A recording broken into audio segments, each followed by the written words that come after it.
안녕하세요. 커뮤니케이션 이론 수업을 수강하고 있는 경제학과 박수정입니다. 이번 영상에서는 25장 수용자 이론에 대한 설명을 해드리려 합니다. 미디어 제작자들은 얼마나 많은 사람들이 그들의 제품을 보고 사고 즐기고 있는지 알고 싶어 합니다. 어떤 차트에서든 넘버원이 된다는 것은 정말 명예로운 일이죠. 차트의 넘버원을 측정하는 식으로 제품의 소비자 수를 합산하여 수용자를 측정하는 방식을 양적 접근 방법이라고 합니다. 수량에 초점을 맞추고 집계와 수치에 의존합니다. 명백하고 간단하기 때문에 수용자들이 어떻게 행동하는지를 알 수 있는 가장 단순한 방법으로 여겨집니다. 하지만 양적 접근 방식은 수용자들이 실제로 무엇을 하는지에 대한 극히 일부만을 이야기할 뿐이라는 한계를 지닙니다. 예를 들어서 어떤 노래가 높은 위치에 있는지 보여주는 음악 차트는 단지 누군가가 무엇을 구매했는지 알려줄 뿐이죠.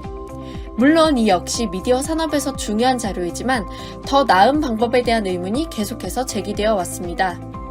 양적 접근 방식에서 대중은 소비자이며 시청률은 대체로 우리가 무언가를 구매할 때만 우리를 측정합니다. 이것은 우리와 미디어 및 문화 간의 관계가 단지 구매 행위에 기초한다는 것을 의미합니다.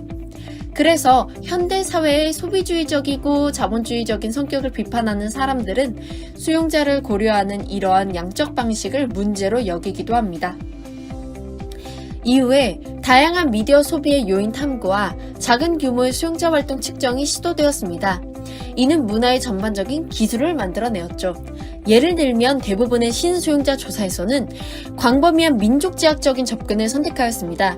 이것은 조사자들이 일상생활의 맥락 속에서 미디어 소비를 시도하고 위치시키기 위해서 평범한 환경의 소규모 사람들에게 장기적인 연구를 수행했다는 의미입니다. 이러한 흐름 속에서 등장한 수용자에 대한 질적 접근 방법은 구매 활동을 관심의 가치가 있는 유일한 것으로 보지 않습니다. 사람들이 미디어를 가지고 무엇을 하는지 조사하며 결과적으로 개별 시청자들은 시청률이 시사하는 것보다 훨씬 더 적극적이고 비판적이며 분별적이라고 주장합니다. 또한 맥락, 사건, 과정 및 사람들의 일상 행동의 복잡성에 흥미를 두며 미디어와 사람들 사이의 관계에 대한 질문을 제기합니다. 앞서 언급했듯 시청률에 대한 의존은 수용자 활동이 상업적인 활동에 불과하다는 것을 암시합니다.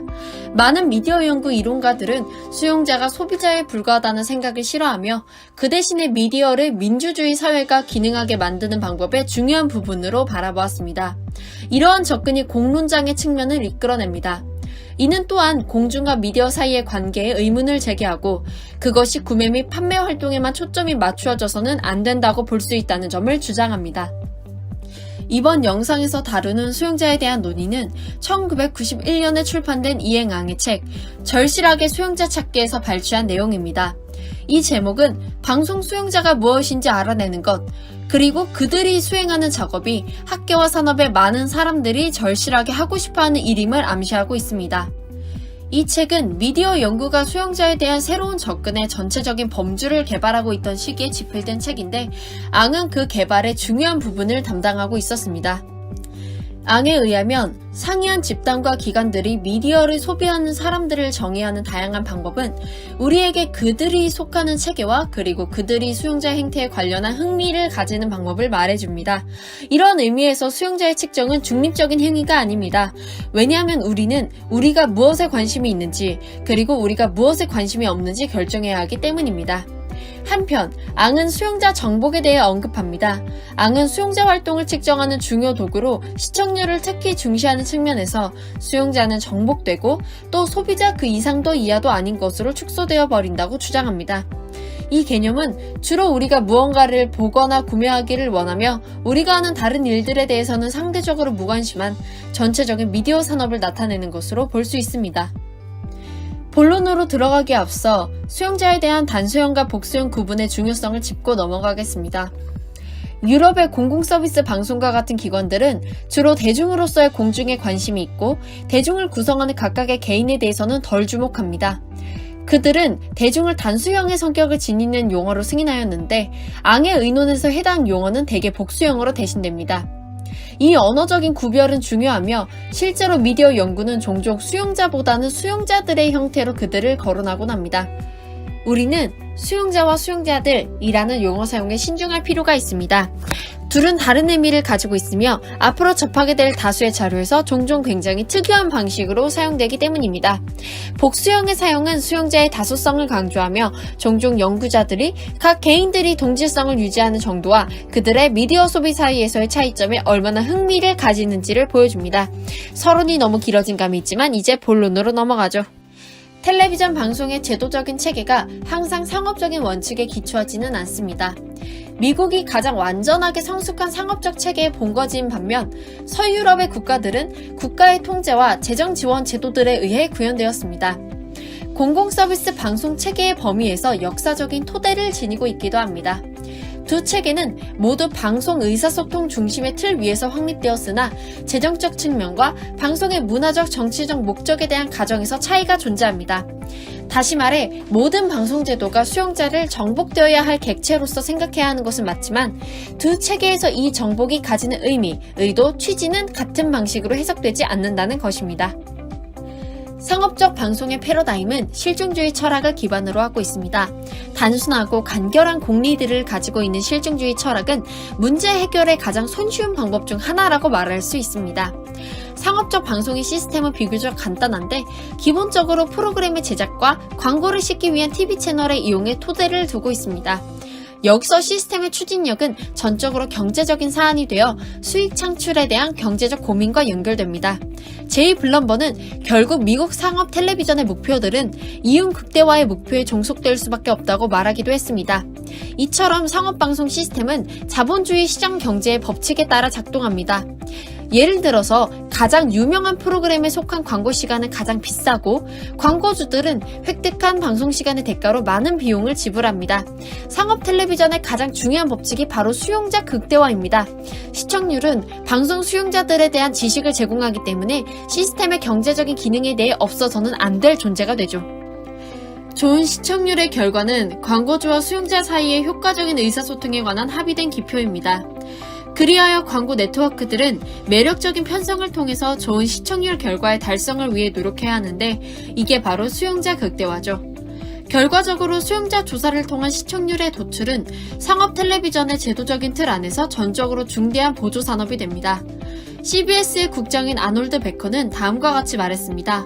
나는 오직 하나의 관심만 있을 뿐입니다. 그건 사람들이 프로그램 시청을 하는가 안 하는가에 관한 것이지요. 그것이 좋은 것에 대한 나의 정의이고 또 나쁜 것에 대한 정의이기도 합니다. 결국 프로그램은 상업 텔레비전의 수용자 극대화라는 지속적인 과제의 수행을 위한 주요한 도구가 되며 닉 브라운이 언급했듯 방송 네트워크는 수용자와 광고자의 상호작용을 개념화해가는 과정의 연속인 것입니다. 상업적 방송에 있어서 시청률은 매우 중심적인 역할을 수행하지만 그 역할은 매우 양면적입니다. 피드백을 통해 의사소통이 얼마나 성공적이었는지 파악할 수 있음과 동시에 성공과 실패의 정확한 원인에 대해서 아무 단서도 잡지 못할 수도 있습니다. 시청률을 사용하여 미래의 성패를 예측하는 것은 따라서 매우 어려운 일입니다. 하지만 그럼에도 불구하고 상업 텔레비전의 정치 경제학에 있어서 방송 수용자의 측정은 여전히 필수적인 지식 생산 수단입니다. 한편 앙은 상업 시스템이 오직 시장 수용자에만 관심이 있다고 주장합니다. 일반 대중 집단은 판매가 가능한 상품일 뿐이며 여기에서 즐거움이나 프로그램의 시청 이유는 중요하지 않습니다. 결국 방송 수용자 정복은 수용자들을 시장으로 위치시키는 일의 결과로 발생합니다. 1980년대 수용자 측정 기술의 발전이 가속화되면서 TV 시청률 조사 장치 피플미터가 도입되었습니다. 그리고 발전은 일시적인 정점에 도달하였습니다. 피플미터는 이후 미국 텔레비전 산업의 극심한 논쟁을 야기한 선진적이고 비싼 측정 도구로 알려지게 됩니다. 고전적 의미에서 공공서비스 방송 제도는 윌리엄스가 명명했듯 가부장적입니다. 윌리엄스의 가부장제는 양심과 함께하는 권위적인 시스템으로 단순한 권력 유지 이상의 가치와 목적을 지닙니다. 가부장제는 가치, 습관, 취향을 전달하며 그것들이 소수에 의한 통치를 스스로 정당화하고 그것이 전체 사람들에게 확산되기를 바라죠. 이 철학에서 방송과 수용자의 관계는 주로 문화적이고 이데올로기적인 용어로 정의됩니다. 이후 현대의 공공서비스 방송은 수년에 걸쳐 양질의 폭넓고 다양한 프로그램을 제공해야 할 의무를 강조하는 훨씬 더 절충적인 개념을 발전시켰습니다. 하지만 그럼에도 불구하고 수용자에 대한 공공서비스 기관과의 관계는 본질적으로 경제적인 이윤 추구가 아닌 널리 확산된 문화적, 사회적 책임으로 특징지어진 채 남아있습니다. 결과적으로 수용자의 차별적인 자리매김이 중요하게 되었죠. 공영방송에서는 공중수용자가 주요 관심이 됩니다. 공적 수용자는 소비자가 아닌 오락적인 부분만큼이나 계몽되고 교육받고 정보를 알고 있는 시민들이 되어야만 합니다. 이는 수용자의 민주적 권리와 의무를 수행할 수 있도록 만듭니다. 상업적 방송 패러다임과 공적 방송 패러다임을 대중매체의 두 가지 이론 모델을 적용하여 살펴보겠습니다. 공적 방송 패러다임의 공적 수용자 개념은 좀 더 고전적이기 때문에 전달 모델에 적합합니다. 전달 모델은 다른 사람에게 메시지를 전송하고 전달하는 것이라 정의합니다. 수용자의 개념을 메시지 수신자로 여기며 전체적으로 강요된 의미의 전달을 암시하죠.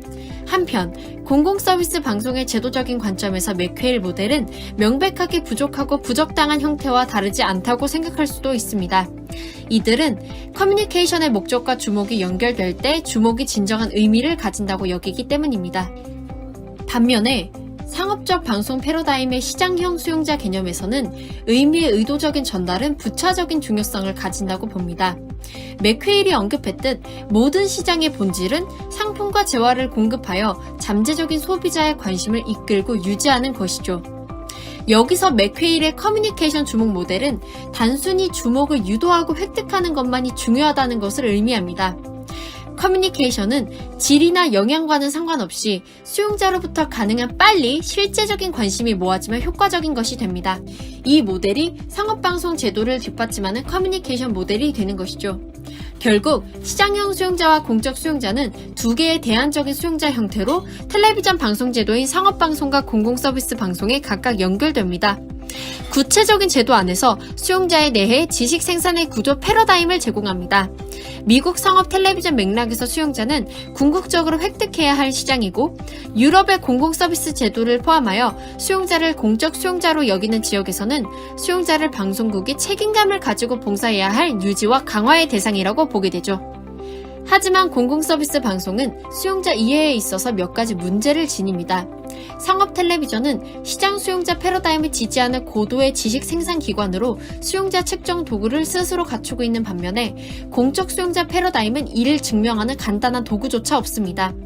이는 놀라운 일이 아닌 것이 의미 있는 메시지를 수용자에게 전달하는 목적을 가진 공영방송은 훨씬 더 복잡하고 다차원적이며 질적인 담론이 필요하기 때문입니다. 그러므로 공영서비스 제도는 상업제도보다 그들과 수용자의 관계에 대한 정보를 얻기가 훨씬 어렵게 됩니다. 수용자의 규모만으로는 공공서비스 텔레비전의 커뮤니케이션 노력의 성패 여부를 충분히 측정할 수 없습니다. 대부분의 방송사들이 숫자 그 자체에 대해 관심이 있는 것은 아니기 때문에 공공서비스 방송이 그들의 수용자를 이해하는 데 문제가 있습니다. 이러한 문제점으로부터 공적 수용자는 점점 시장형 수용자로 변모하기 시작합니다. 유럽 내부의 탈규제와 민영화 정책의 결과로 나타난 서부 유럽 텔레비전 환경의 변화는 공영방송의 공적 수용자 패러다임의 위기와 밀접한 연관성이 있습니다. 유럽 공중파의 상업 텔레비전 급증으로 공적 수용자 개념은 압박받기 시작하였고, 이후에 몇몇 관찰자들은 유럽 공공 서비스 방송에 미국과 거의 비슷한 정도로 마케팅 사고가 스며들고 있다고 말합니다. 이것은 명백합니다. 공중 서비스 방송도 시청률에 관심이 있다는 것, 즉 수용자 극대화 및 상업적인 시스템과 비슷한 관심사들을 고려하게 되었다는 것, 공중 서비스 방송이 자신의 성과를 평가하기 위해 완벽하지 않은 주목 모델을 채택하게 되었다는 것. 하지만 공공서비스 방송 패러다임의 변화 과정은 기계적인 것이 아닙니다. 공공서비스 방송 조직 자체는 상당히 많은 긴장과 어려움을 겪고 있습니다. 그들이 두 개의 대조되는 수용자 패러다임을 조화롭게 할 필요가 있기 때문입니다. 지금부터 전형적인 유럽 공공서비스의 이상을 실현하는 영국의 BBC와 네덜란드의 바라를 통해 어떻게 담론의 재건이 이루어져 왔는지 설명하겠습니다. BBC는 공중서비스 방송의 가치와 우월성 옹호에 있어 독보적인 국제적 영향력과 권위를 가지고 있습니다. 바라는 국제적으로 덜 알려진 기관이지만 독특한 사회 민주주의의 뿌리가 흥미로운 사례죠. 두 조직은 모두 방송을 통해 공중에게 봉사하는 길고 오래된 전통을 가진다는 공통점을 가지고 있으나 뚜렷한 차이 역시 존재합니다. BBC의 이데올로기적인 기원은 수용자를 위로부터 교역되어야 하는 존재로 보는 권위적인 가부장주의이지만 바라의 역사는 사회적인 민주주의의 철학에 기반을 두며 아래로부터 문화적 향상이 오는 대중적 가부장주의의 기초에 있습니다. 이렇게 근본적인 기원의 차이가 있지만 사실 두 조직은 비슷하게 발전했습니다. 두 조직의 역사는 어떻게 공공서비스 제도를 설립하는지에 대한 문제 또는 텔레비전 시청자와의 규범적인 관계를 유지하는 방법에 대한 불확실성의 증가 등으로 나타납니다. 이것은 두 조직 내에서 이루어지는 연구와 수용자 측정을 통해 얻는 수용자 지식에 대한 의존의 증가를 나타내죠. 결국 조직 내의 지식의 형태는 덜 규범적이게 되고 실증적인 정보가 증가하게 되었습니다. 하지만 이것이 수용자를 오로지 시장으로 여기는 것을 의미하지는 않습니다. 오히려 오래된 공공서비스와 시장사고를 혼합합니다. 과거에 당연시되었던 공영제도의 권위가 상업적 경쟁으로 약화되면서 수용자 조사 연구는 더 나은 서비스 제공에 도움이 될 것이라는 사실을 가정하고 있습니다. 결국 상업방송과 공영방송의 철학적인 가정은 다르지만 두 시스템 간에는 근본적인 공통점이 존재합니다. 바로 두 제도가 수용자를 정복 대상으로 보는 도구적인 관점을 가진다는 것입니다. 기본적인 의도가 의미 있는 메시지의 전달이든 혹은 관심을 얻어내는 것이든 수용자는 두 경우 모두에서 일방적인 커뮤니케이션 과정의 끝인 수신자의 위치에 놓이게 됩니다. 텔레비전 수용자를 통제되어야 할 대상의 범주로 바라보는 제도적인 관심을 가진 두 시스템 모두에서 수용자는 위로부터 혹은 밖으로부터 외부로부터 놓이게 됩니다. 정리하자면 소비자는 발견되는 것이 아니라 만들어지는 것입니다. 공적 수용자 패러다임과 시장형 수용자 패러다임은 오직 상대적으로 상충됩니다. 맥퀘일은 우리는 우리 스스로를 절대로 시장의 부속물로 생각하지 않는다. 오히려 우리는 타인에 의해 시장의 범주 안에 놓아지거나 목표 집단의 일부로 인식된다고 생각한다 고 말했습니다. 비슷한 맥락에서 사람들은 텔레비전을 볼 때 그들 스스로를 제도적으로 정의된 공중으로 인식한다고 생각하지 않습니다.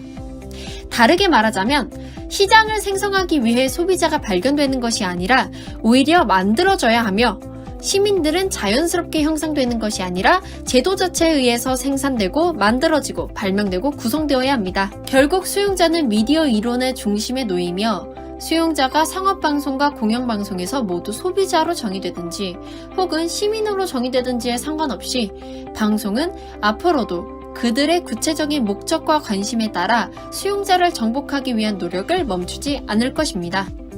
지금까지 25장 수용자 이론에 대한 설명을 해드렸습니다. 상당히 길고 빠르게 정신없게 영상이 진행되었는데요. 지금까지 시청해주셔서 감사합니다. 저는 경제학과 박수정이었습니다.